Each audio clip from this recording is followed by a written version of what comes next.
नमस्कार दर्शकों, मैं एस्ट्रो स्नेहा शर्मा आप सभी का दशा माँ दशा में बहुत बहुत स्वागत करती हूँ।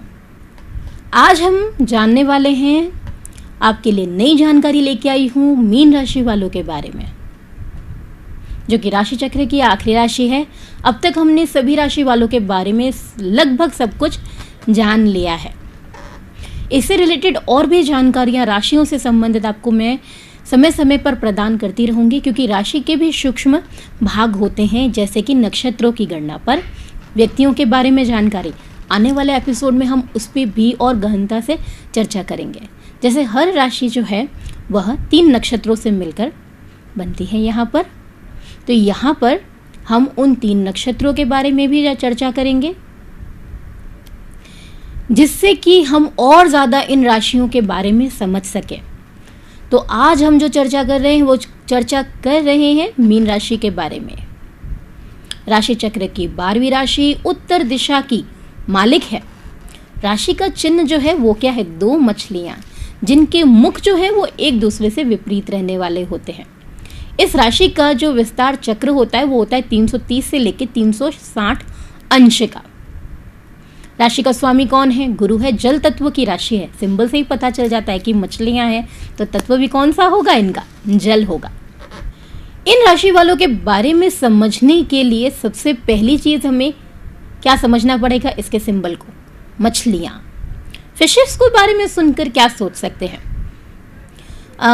बचपन में एक आपने पोयम सुनी होगी, मछली जल की रानी है, जीवन उसका पानी है, हाथ लगाओ डर जाती है, राइट? तो ठीक उसी प्रकार से ही इसको थोड़ा सा समझने की कोशिश करते हैं। मछली जल की रानी है, तो ये अपने आप को कैसा समझते हैं अपने जीवन में? इनका जो जीवन ही अपने आप में, अपने आसपास के सराउंडिंग्स में ही सीमित होता है। बाहर निकालो तो मर जाएगी। यानी इनको इनके सेफ जोन से जैसे ही आप बाहर निकालोगे, ये डर जाएंगे, ये सरवाइव नहीं कर पाएंगे। इसीलिए जहाँ पर है, जैसे हैं, ये बिल्कुल ही क्या है? संतुष्ट है। तो ये वाली पोयम जो है वो इन राशि वालों के लिए कहीं ना कहीं सटीक बैठती हुई नजर आती है। अपना सेफ जोन जो है वो कभी छोड़ना ही नहीं चाहते हैं। जब तक व्यक्ति अपना सेफ जोन नहीं छोड़ेगा तो आगे बढ़ेगा कैसे? यहाँ पर सेफ जोन से मेरा मतलब है कि आप आगे बढ़ना ही नहीं चाहते हैं, सिर्फ और सिर्फ अपने घर में, अपने आसपास की चीज़ों में ही कैद होके रहना ही आपको पसंद है। क्यों? क्योंकि लाइफ में सब कुछ सेटिस्फेक्शन ही मिल जाता है। आप कंप्लीटली सेटिस्फाइड है, जो है जैसा है, हम संतुष्ट हैं। तो जो संतुष्ट है वो सेफ जोन में है। अगर आपको बाहर निकलना है तो आपको अपने लिए स्टैंड लेना जरूरी होगा, जो आप नहीं ले पाते हैं। मीन राशि वालों के लिए सबसे बड़ी प्रॉब्लम ये होती है कि वो अपने लिए कभी भी स्टैंड नहीं ले सकते हैं। हमेशा अपने परिवार में ही, बीच में ही फंसे रहना ज्यादा पसंद करेंगे। परिवार के बारे में सोचना कभी भी गलत नहीं होता, मैं इसे गलत नहीं मानती। हाँ, यहाँ पे गलत किस चीज को मानती हूँ कि आप जो हैं वो सिर्फ और सिर्फ उनके बीच में ही घिरे हुए हैं, बाहर की दुनिया देखना ही नहीं चाहते, कि उनके अलावा कुछ है ही नहीं जीवन में, जो कि ऐसा नहीं है। जब तक आप बाहर की चीज़ों को एक्सप्लोर नहीं करेंगे तब तक ज्ञान अर्जित कैसे होगा? ज्ञान का अर्थ जीवन में सिर्फ किताबी नहीं है। ज्ञान का अर्थ है जो हम बाहरी वातावरण से सीखते हैं, जो हमें शिक्षा प्रदान करता है कि लोगों के बीच में सही और बुरे के बीच में गलत का फर्क, वह भी ज्ञान है। केवल किताबें पढ़ लेना, उनको याद कर लेना, प्रश्नों के सवालों का जवाब दे देना, वो ज्ञान नहीं है। वो केवल क्या रहेगा? आपका स्कूली व किताबी ज्ञान। जब व्यक्ति बड़ा हो जाता है, उसकी शिक्षा जो है वह किताबों से शुरू नहीं होती है। उसकी शिक्षा जो है वो बाहरी वातावरण से शुरू होती है, यानी उसके घर के बाहर के हिस्से से, दुनिया से। यानी जब वो लोगों से मिलना जुलना शुरू करता है, लोगों के साथ में रहना शुरू करता है, तब जाके असली शिक्षा जो है वह व्यक्ति की प्रारंभ होती है, जिसे हम कहते हैं हमारी सोशल लाइफ। इनका जो सेफ जोन है वो घर के अंदर तक सीमित रहता है। सोशल लाइफ के मामले में ये थोड़े यहाँ पर कमजोर देखे जाते हैं, थोड़े संकोची होते हैं, लोगों से जल्दी घुलना मिलना इन्हें थोड़ी सी दिक्कत होती है। लोगों के प्रति सहानुभूति रखते हैं, सब चीजों में अच्छे हैं, लेकिन कुछ चीजों की वजह से ये अपने जीवन में ज्यादा सफल देखने को नहीं मिलते हैं। ऐसे व्यक्ति अपने जीवन में लोगों को धोखा दे भी सकते हैं और धोखा खा भी सकते हैं। दोनों सूरतें यहां पर देखने को मिलती है।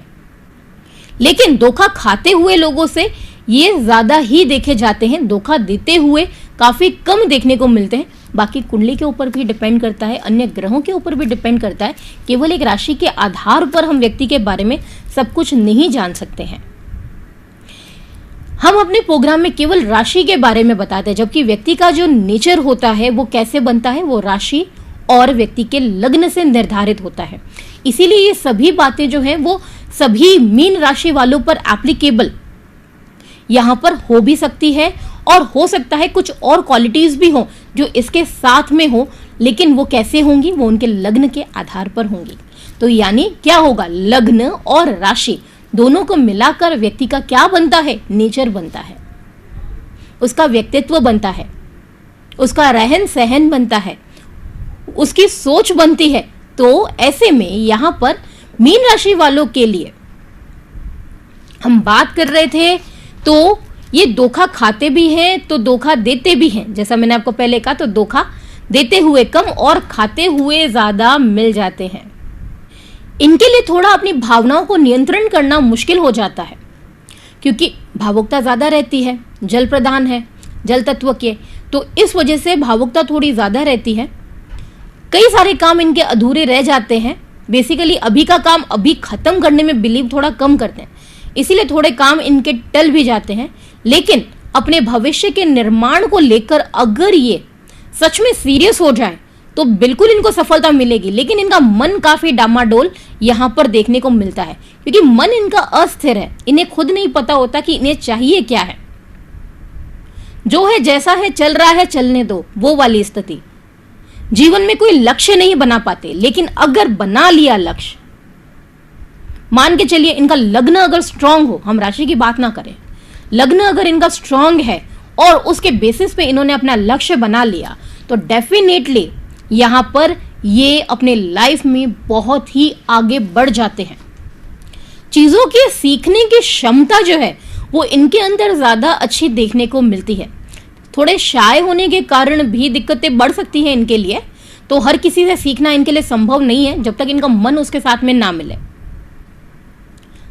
इन्हें गलत मित्रों का चुनाव करने से थोड़ा बचना चाहिए, संगत का यहां पर काफी ध्यान रखना चाहिए, क्योंकि इनकी संगत के कारण भी कई बार यह यहां पर अपमानित होते हुए देखने को मिल सकते हैं। क्योंकि कई बार ये सही गलत में निर्णय नहीं कर पाते हैं, तो दूसरों की गलतियों का भुगतान भी इनको अपने जीवन में यहां पर करना पड़ सकता है। इन्हें कोशिश ये करनी चाहिए कि अपने परिवार के साथ साथ बाहर की दुनिया को भी एक्सप्लोर करें, जिससे इनके लिए यहाँ पर काफी सारी अपॉर्चुनिटीज जो हैं सफलता की, वो इन्हें प्राप्त हो सके। इनके दाम्पत्य जीवन की हम यदि बात करें, तो दाम्पत्य जीवन में भी ये अपने जीवन साथी के साथ काफी भावुक नजर आते हैं, चाहे वो जातक हो चाहे जातिका हो। तो इनके बीच में इमोशनल बॉन्डिंग तो काफी स्ट्रांग देखने को मिलती है इनके पार्टनर्स के बीच में। रिश्तों की बात करें तो रिश्ते को निभाने वाले व्यक्ति होते हैं, तोड़ने वाले कम होते हैं। इनके लिए जो हम अंक बात करें, सबसे अच्छा अंक कौन सा रहेगा, तो इनके लिए सबसे अच्छा अंक रहने वाला है अंक 1 और अंक 9। ये दो अंक ऐसे हैं जो इनके लिए सफलताकारी अंक है। रंगों की बात करें इनके लिए, तो सबसे अच्छा कलर जो इनके लिए है वो है एक येलो कलर, दूसरा of white colour. White colour के शेड, येलो ब्राइट कलर की शेड से, दोनों ही शेड्स इनके लिए बहुत ज़्यादा अच्छे हैं। अब ये इनके ऊपर है इनका यूज़ ये कैसे करते हैं। इन रंगों का अगर ये यूज़ करना सीख जाते हैं, अपने लकी नंबर्स का यूज़ करना अगर ये सीख जाते हैं, तो सफलता इनके सामने है। इनको अपने मन को मजबूत करने की ज़रूरत है। अपनी प्रवृत्तियों को यदि ये छोड़ दें और जीवन में आगे बढ़ने की ठान ले, तो बिल्कुल ही अपने जीवन में सफलता को प्राप्त करेंगे। करियर वाइज बात करें इनके लिए, तो जैसा मैंने आपको पहले बताया, अगर ये अपने सेफ जोन्स को छोड़ते हैं और आगे बढ़ने की कोशिश करते हैं, तो करियर में ऐसी कोई सफलता नहीं है जिसे ये प्राप्त ना कर सकें। ये डेफिनेटली करेंगे। इनकी असफलता का कारण कहीं ना कहीं इनकी खुद की सोच हो जाती है, और ये जो अपने भावुकता में फंस जाते हैं, उसके कारण ये जीवन में आगे नहीं बढ़ पाते हैं। एक उदाहरण देती हूँ, मान लीजिए इन्हें एक अच्छी अपॉर्चुनिटी आई, कहाँ से आई? फॉरेन से आई, लेकिन ये अपने सेफ जोन में थे, यानी ये अपने फैमिली को छोड़ना नहीं चाहते थे। अपॉर्चुनिटी बहुत अच्छी थी, जबकि पेरेंट्स खुद कह रहे थे कि अपॉर्चुनिटी बहुत अच्छी है, तुम्हें जाना चाहिए, लेकिन जो बच्चा था वो जाने को तैयार ही नहीं है, मैं छोड़ना नहीं चाहता। वो बात सही है कि परिवार सबसे ज़्यादा इम्पॉर्टेंट होता है, लेकिन आपका करियर भी उतना ही इम्पॉर्टेंट है। आप करियर स्टेबलाइज कीजिए, अपने पेरेंट्स को अपने पास रख लीजिए, फिर दोनों ही कंडीशन में आप अपने पेरेंट्स के साथ में भी रह सकते हैं और अपने करियर को भी स्टेबलाइज कर सकते हैं।